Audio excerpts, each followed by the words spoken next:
Have a blessed day mga kabayan. Welcome back po sa aking channel, OFW KSA. Mga kababayan, mga kapwa ko OFW, ito na naman ay isang babala para sa ating mga OFW na mahilig mag-loan sa online. Dahil hanggang ngayon, marami pa rin nabibiktima ng online loan na ito. Totoo nga, mayroon pong legit na online loan gaya ng G-Loan sa GCash. Pero mga kabayan, hindi kayo magbibigay ng pera o wala kayong dapat ibibigay na pera kahit piso. Dahil kayo po ang maglo-loan, kayo po ang dapat na binibigyan ng pera at yung processing fee na yan ay kakaltas yan sa amount na gusto nyong i-loan mga kababayan. Hindi yan dapat galing sa bulsa ninyo para malaman po ninyo ang mga modus ng mga online scam na ito o online scammer. Watch nyo po ang mga paalala sa mga video na ito na ating isang kababayan o OFW para sa ating mga kababayan na mahilig mag-loan sa online loan mga kababayan. Watch nyo mga video na ito na paalala uli sa ating lahat. Napilitan po akong gumawa ng video ngayon. Actually, matagal ko na sanang dapat ginawa to eh. Kaso lang, marami kasi ngayon under sa community namin, under sa grupo namin, na marami po siyang nai-scam. Uso ngayon to sa scam. So, awareness po ito ngayon sa mga business partners ko na OFW. Okay? So, ginawa ko po itong video na to para po sa inyo. And kung may kaibigan kang OFW, pwede mo rin i-share sa kanya para awareness na rin, para maiwasan po silang ma-scam. Kasi usong-uso po ito ngayon nangyayari sa online. Okay? Ito ho, based po to sa mga experiences ng mga OFW business partners ko na nagre-report sa akin, nagsusumbong na na-scam sila ng ganito, ganyan, ganyan. Okay, so ano ba yan? Ano ba yan, sir? Ano ba yan yung uso na yun ng mga scammer or nang i-scam? Okay, pag-usapan natin yung unang-una, yung nakikita nyo po na online loan. Okay, ganito yan. Ganito po yan, ano? Sa online loan ho, grabe, ang dami po dito nadali na OFW. Okay, example na lang, isa kong OFW business partners. Nag-loan siya ng 120,000. Maglo-loan ng 120,000 kasi nga walang pera eh. Tama ba? So since wala kang pera, ikaw maglo-loan, syempre ikaw yung nangangailangan ng pera. Tama ba? So since gustong-gusto niya magkaroon ng 120,000 para maka-loan, ang diskarte po ng mga ano dyan, ng mga nakakausap na ng mga scammer sa, kunwari maglo-loan ka sa kanila, kailangan mo muna para may processing fee kang babayaran. Siya po nagbayad almost mga 30,000 yung binayad niya eh. Nagbayad siya ng 30,000 para daw. Tama ang kanya mga sinabi mga kabayan. Kalokohan po kung kayo ang magbibigay ng pera o processing fee sa mga niloloan nyo. Huwag po kayo magpapaloko sa mga online scammer na yan. Diskarte po ng mga ano dyan, ng mga nakakausap na ng mga scammer sa, kunwari maglo-loan ka sa kanila, kailangan mo muna para may processing fee kang babayaran. Siya po nagbayad almost mga 30,000 yung binayad niya eh. Nagbayad siya ng 30,000 para daw makuha niya yung loan niya ng 120,000. Kalukuhan po yan. Okay? Ganito po yan. Kung ikaw po ay mag-loan, okay? Example, mag-loan ka sa isang bangko, mag-loan ka sa isang legit na mga nagpapautang talaga. Okay? Example, nag-loan ka ng 100,000. Kung ano man yung mga hidden agenda nila doon ng mga charges, okay, tandaan mo to ha, doon na nila yan ibabawas sa niloan mo na 100,000. Wala ka dapat ilalabas na pera. Kapag ang isang nagpapaloan, no, nagpalabas ng pera siya at naglabas ka ng pera, automatic yan, takbuhan mo na. Scammer yan. Yan po ang uso-usong mga na-i-scam ngayon. Tandaan mo ha, kapag ikaw ay nag-loan at nanghingi sa'yo ng pera na may babayaran ka, puno, nako, mag-ingat ka na po doon. Scammer po yan. Okay? Tandaan mo yan. Pag nag-loan ka man, saan ka maglo-loan, wala kang ilalabas na pera dapat. Kasi kung may charges man sila, ibabawas na nila doon sa pera na ilo-loan mo. Alright. Number 2, na maraming na-scam na din. Ito yung ano, ito yung kunwari, may mga gumagamit na mga professional sila, kuno, na mga doctors, attorneys, nurses, mga Navy, US Navy, ganon. Basta mga professional sila, gumagamit sila ng ganong mga diskarte nila. Actually, mga dummy account yun. Ginagawa nila, nagipagkaibigan muna sila sa OFW. Nagipagkaibigan sila, kinukuha nila yung loob, ganyan. Daming diskarte. Kasi gwapo sila, pogi, ganun. Siyempre, pag OFW, siyempre, halos wala namang nakakausap yung isang OFW. Kaya kinakausap. Hanggang sa, yun, may ginagamit pa sila dyan. Kunwari, mag-video call pa yan sila. Na akala mo totoo sila yun, na gumagalaw-galaw pa. Alam mo ba dun sa Messenger, merong green technology dyan, na kunwari, gumagalaw-galaw lang sila. Pero ang totoo niyan, picture lang yan ng mga ginamit nila na mga dummy account na kunwari gumagalaw-galaw para mapatunayan mo na ka-video call mo yung tao. Pero hindi totoo po yun. Okay, anong diskarte nila dyan? May ipapadala sila kunwari ng package kasi kinaibigan ka, iba ginujowa, ganon. So, may ipapadala silang package. Tapos, bago mo makuha yung package na kapangalan sa'yo, magpapadala ka ng pera. Naku, pag ganun ho, at pag gumihingi na, no? Tandaan mo, kapag gumihingi na maipapadala kang pera, yari ka na po dyan.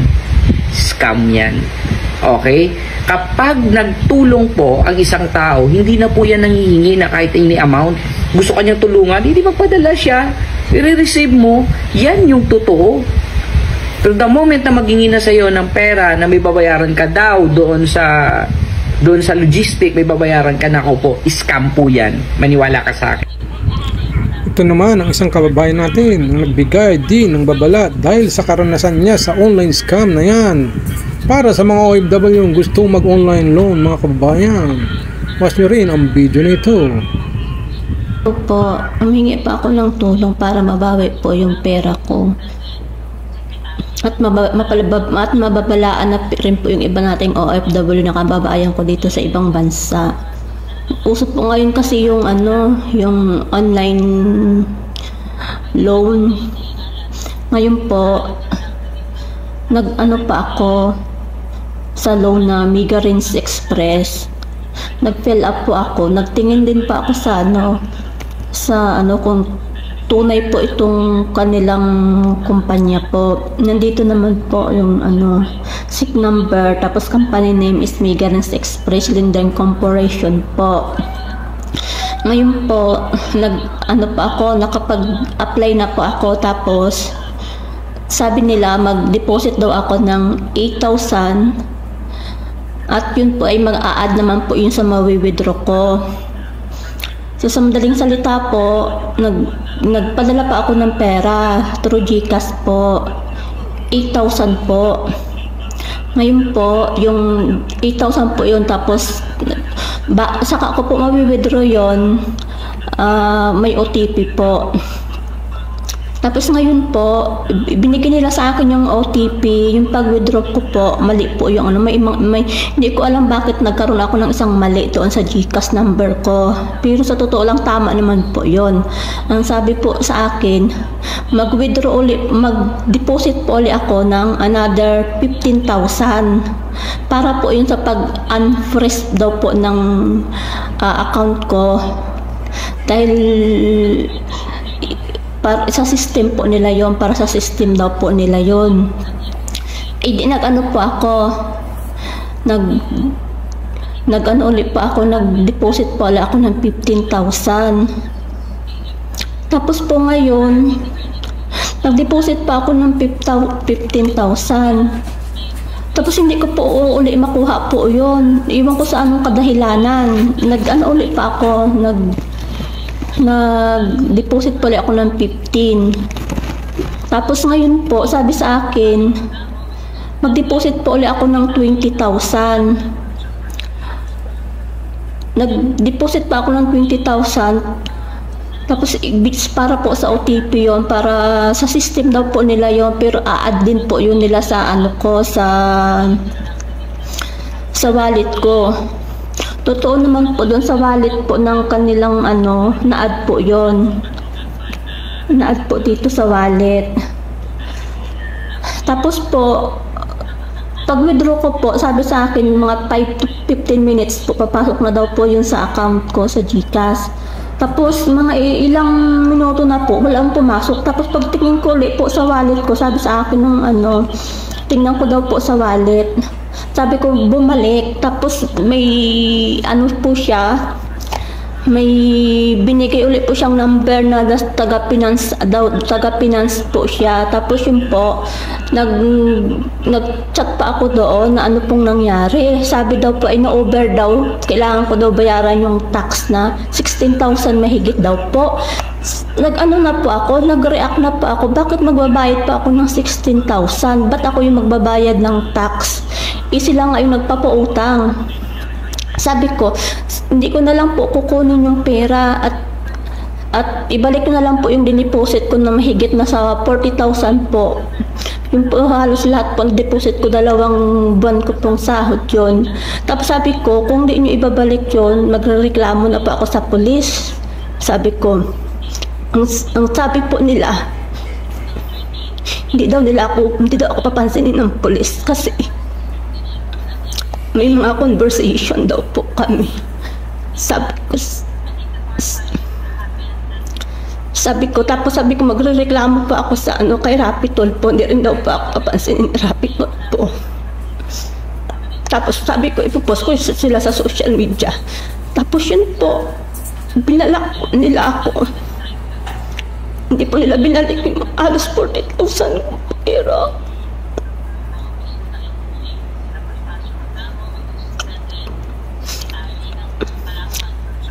At least kahit hindi ko po makuha yung pera, at least nabalaan po yung mga kababayan na baka may mabiktima pa po sila. Naghihirap kami dito sa ibang bansa, tapos sila ano lang, kukunin lang nila basta-basta. Yun lang po, sana po mabigyan ninyo ng action. Isisend ko po yung yung mga pangalan kung kanino ko sinend yung mga pangalan kung kanino ko sinend yung pera.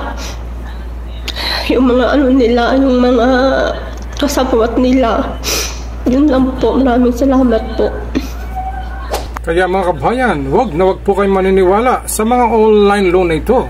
Lalo na kapag may kakausap sa inyo at pag idadala kayo sa isang group chat, mga kabayan, lahat yan ay magkakasagwat. At lalong-lalo na kapag hiningan kayo ng pera, 100% yan na yan ay scam, mga kababayan. Kung gusto nyo mag-loan na legit na loan, meron po akong video na description sa video na ito para hindi po kayo maluloko, mga kabayan. Kung gusto nyo mag-loan, magbibigay ako ng link. Pero paalala uli sa inyo, mga kabayan, kapag nakapasok kayo sa isang online loan at may kumuusap sa inyo na pwede magpautang, paalala uli ito, kapag hiningan kayo ng processing fee o anong halaga ng pera, kuno, tandaan nyo yan, scam yan, mga kabayan. Iwanan nyo na yan at i-block nyo na ang tao na yan.